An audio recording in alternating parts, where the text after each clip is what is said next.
रहते थे नंदगांव में, और वो बाबा नित्य मधुकरी पाते थे। मधुकरी मतलब ब्रजवासियों के यहाँ से मांग के लाते थे मधुकरी प्रसाद, और उसको बैठ करके जीमते थे।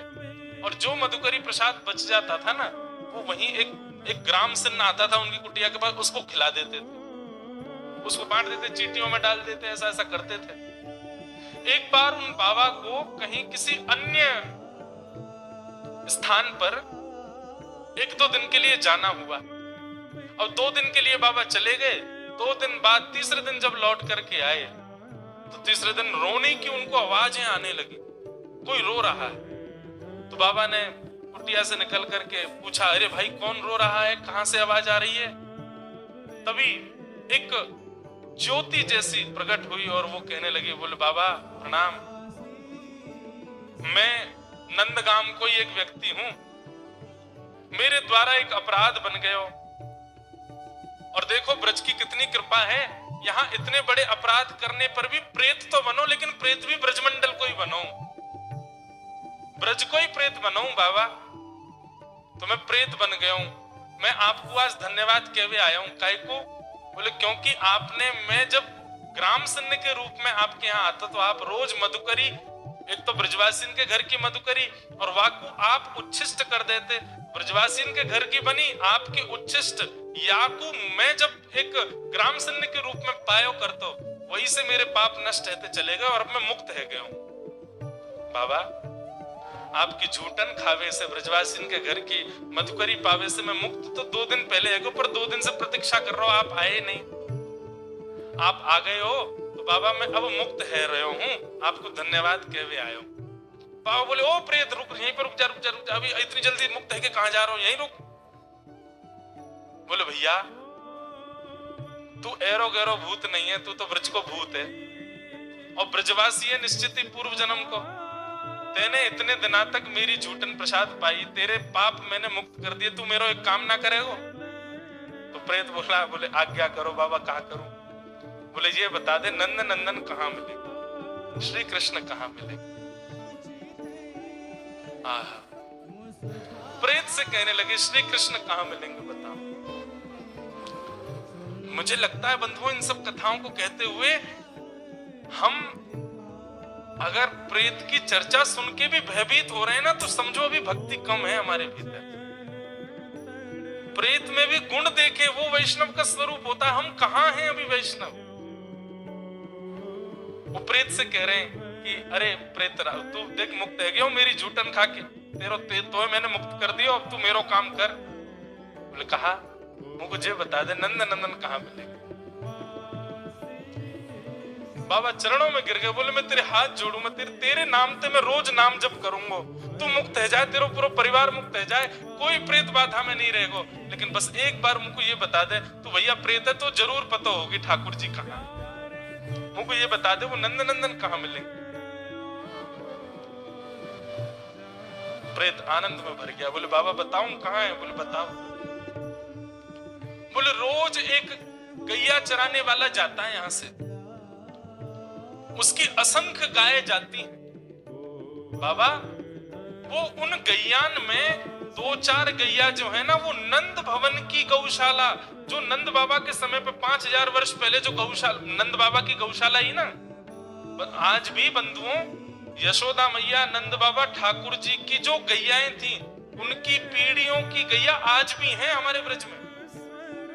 आज भी नाथ द्वार श्रीनाथ जी की उसमें गौशाला में तो आज भी 1-2 गैया हैं। ठाकुर जी के समय की गैयाओं के वंश, मतलब 5000 वर्ष बीत गए, उनका वंश अभी भी चल रहा है। और ये बीच में विलुप्त हुआ था, तो इसको स्वयं ठाकुर जी ने आकर के बताया।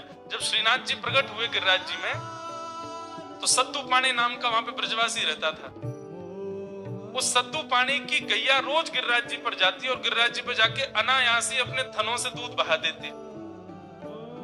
जब सत्तू पाणी ने देखा गैया का दूध कहां निकल जाता, कौन चोरी करता, पीछे जाके देखा तो वो दूध एक पर्वत खंड गिरिराज जी में एक गड्ढे में जाकर के गैया अपने आप छोड़ देती है। जब जाकर के देखा तो वहां पाए श्रीनाथ जी की भुजा दिखी, और कुछ दिन बाद जब पूरा विग्रह निकला तो पूरे श्रीनाथ जी वहां से बाहर आए।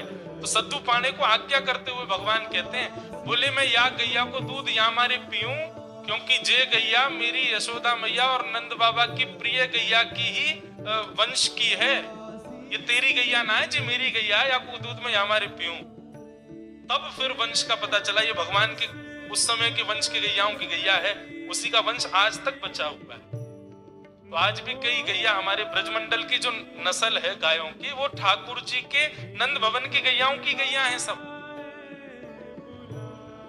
तो प्रेत ने बताया, बोले कि बाबा एक ग्वारिया गैया चरा तो भयो जावे, और बाकी गैयान में एक गैया ठाकुर जी के गैयान के वंश की वंशधर है, उन्हीं की वंशज है। और वाह को दूध पीवे के काजे शाम के समय वह गैयान के झुंड में नन्हे से बालक को रूप धारण करके ठाकुर जी रोज आमे, और गैया चलती रहे, ठाकुर जी नीचे लटक के वाह को दूध पी ले में, और पी के सोई भाग जाए माते। बाबा बस इतनी जानकारी मैं दे सकूं, वो बालक कोई और नहीं, वो नंद नंदन ही है जो गैया को दूध पीवे। आप ऐसा कहकर के प्रेत मुक्त हो गया, और बाबा जाकर के बैठ गए, एक झाड़ी के नीचे पीछे छुप करके बैठ गए। ग्वारिया का पूरा हुलिया बता दिया था, ऐसा है, ऐसी गैया है, सब है। चलने लगे, चलते चलते चलते देखा, तभी बाबा ने अपनी नजर ऊपर करके देखी तो कमल नेत्र हैं। आहा क्या भ्रकुटी, इधर उधर अपने नेत्रों को घुमा रहे हैं, अपने होठों को अपनी जिह्वा से जब बिल्कुल गीला कर लेते हैं, बाकी सी चाल चल रहे हैं, गैया छुप छुप के चल रहे हैं, कहीं ग्वारिया देख नहीं ले मुंह को। और जिस प्रकार एक बानर, कभी बंदर के बच्चे देखो हमारे वृंदावन में आके, वो ऐसे लटके रहते हैं नीचे मैया के गर्भ से, ऐसे ठाकुर जी अपने दोनों भुजा और पैरों से गैया के नीचे लटक गए, और वाके थनन को मुख में लेके वाको पान करने लगे। ये दृश्य जैसे ही देखा, बाबा तो आनंदित हो गए। चाह तो रहे थे कि अभी झपट लूं, लेकिन सोचने पहले दूध पीने तो पेट भर ले, फिर पकड़ूंगा। और दूध पी करके भगवान ने अपना मुंह पहुंचा, और जैसे चौकड़ी मार के भागन लगे, सामने बाबा आकर के खड़े हो गए और महाराज चरण पकड़ लिए। बोले अरे लाला मिल गयो मिल गयो मिल गयो, आज तो मेरो कन्हैया मिल गयो, अरे तू ही मेरो परब्रह्म है, तू ही मेरो सर्वस्व है, अरे बड़े दिना ते भजन कर रहा लाला, आज तो मिल गयो। अब ठाकुर जी रो में, अरे तारी के बाबा मेरो पाम छोड़, मेरी मैया इंतजार कर रही है, प्रतीक्षा कर रही है, बहुत मारेगी। अब आपको पता चल गई मैं इतने विलंब से गया हूं तो बहुत डांटेगी। बाबा बोले आज नहीं छोड़ूंगा, बड़ी मुश्किल से मिले, अब तो पकड़ ही लूंगा। ठाकुर जी ऐसी हरकत करने लगे कि बाबा को ऐसा लगे कोई सामान्य बालक है। जोर जोर से चिल्लाने लगे, अरे देखो ये बाबा मुंह को पकड़ के ले जा रहा है, मुंह को जाके शहर में बेके आवे को, अरे या बाबा को मूड फोड़ दो।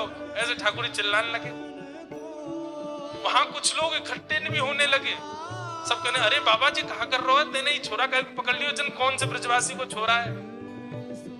बोले अरे तुम ना जानो कोई ब्रजवासी को छोरा ना है, ये तो मेरा प्राण धन है, या को ना छोड़ूंगा या को तुम्हें ले जाऊंगा। इतने में ही ठाकुर जी जब समझ गए कि अब ये भाव इनका निर्मित हो चुका, अब ये पूर्ण रूपेण मेरे हो चुके, वो छोड़ेंगे नहीं, तुरंत ठाकुर जी ने उनके सिर पर वरद हस्त फेरा, और फेर करके उनको अपने मधुर स्वरूप का दर्शन करा करके उनको हृदयांगित करके और बाबा को अपने संग ही गोलोक धाम को लेकर के चले गए।